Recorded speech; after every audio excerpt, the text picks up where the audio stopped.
বিনা তেলে পাকা তালের বড়া বানানো যায়। ভিডিওটি না দেখলে আপনারা বিশ্বাসই করতে পারবেন না। এত সুন্দর নরম সফট হয় যে মুখে দেওয়ার সাথে সাথেই মিলিয়ে যায়। একটা খেলে মন ভরে না, যেন মনে হয় বারে বারে বানিয়ে খাই। বন্ধুরা, মালবিকা কিচেন উইথ ভিলেজ ফুডে আপনাদের সবাইকে স্বাগত জানাই। আপনাদের বা আমাদের এখানে প্রত্যেক জায়গাতে কিন্তু তাল পড়া শুরু হয়ে গেছে। আর আজ আমি দুর্দান্ত একটি রেসিপি নিয়ে চলে এসেছি। বিনা তেলে তালের বড়া কিভাবে বানাবেন সেই রেসিপি আপনাদের সঙ্গে শেয়ার করব।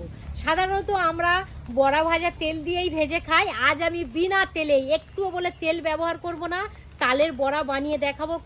খেতে ভীষণ মজার, একদম নরম সফট হবে। চলুন এবার রান্নাঘরে চলে যাই। এবারে যেটা করব, তালটা ভালো করে একটু জলে ধুয়ে এইভাবে পরিষ্কার করে নেব।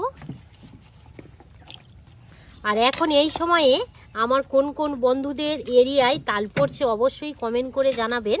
আমাদের এখানে কিন্তু তাল পড়া শুরু হয়ে গেছে। তালের এবারে মুঠিটা ছাড়িয়ে নিলাম।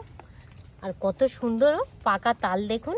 মুঠিটা ছাড়ানোর সাথে সাথে দিদি কত সুন্দর সেন্ট বের হচ্ছে, দেখো। তালের সেন্ট বার হবে না। আর বন্ধুরা, এইটাই হচ্ছে একদম ফার্স্ট টাইম, এখনো পর্যন্ত তালের কিছু খাইনি।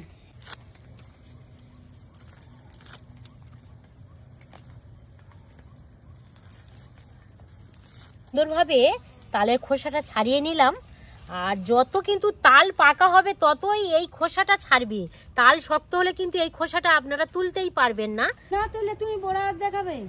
হ্যাঁ, বিনা তেলেই তালের বড়া বানিয়ে দেখাবো। বন্ধুদের কি বিশ্বাস হচ্ছে না? একটু জল দিয়ে দাও, অল্প করে দাও। একটু এইভাবে অল্প করে জল দিয়ে এইভাবে একটু জাস্ট মিজে নেব। তালের কত সুন্দর সেন্ট বার হচ্ছে। হ্যাঁ, পাকা তেলে তালের তো পাকা তালের একটা সেন্ট আলাদা। সেন্ট আলাদা। এই দুটো তালের আঁটি একটা পাত্রের মধ্যে রেখে দিলাম। আর এখানে আমি একটা গ্রেটার নিয়েছি। আপনারা কিন্তু তালটা ছুবড়ি দিয়েও কিন্তু ছানতে পারেন। এবার আমি এই গ্রেটার দিয়ে ভালো করে এইভাবে ছেনে নেব। দেখাচ্ছি, দেখুন।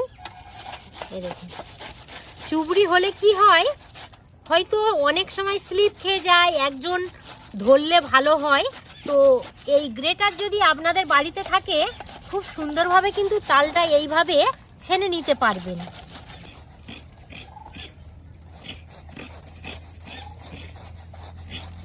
সুন্দর তালের নোটটা পড়ছে, দেখুন।